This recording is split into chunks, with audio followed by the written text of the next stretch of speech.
తెలుగువారి ఆత్మగౌరవం, తెలుగు సినిమాకి ఘనత కలిగిన నామాల్లో మొదటి పేరు నందమూరి తారక రామారావు.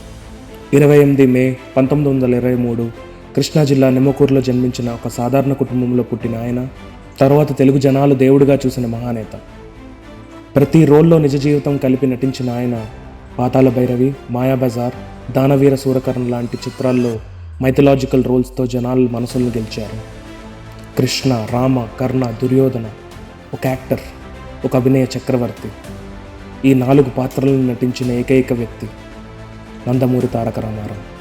సినిమాతో స్వాభిమానాన్ని కలిగించిన ఎన్టీఆర్ ఒకరోజు రాష్ట్రాన్ని మారుద్దాం అనుకున్నారు. 1982లో తెలుగుదేశం పార్టీ ప్రారంభించారు.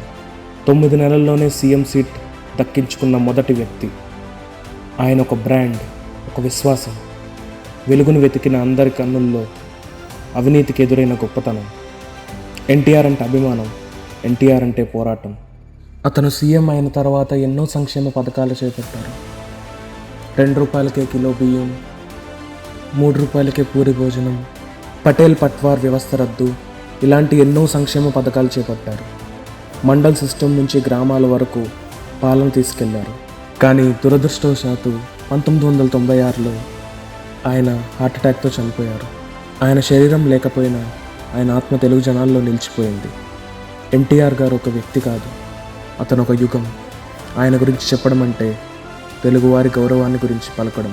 తెలుగు సినిమా చరిత్ర మరియు రాష్ట్ర రాజకీయాలను మార్చిన యుగ పురుషుడు.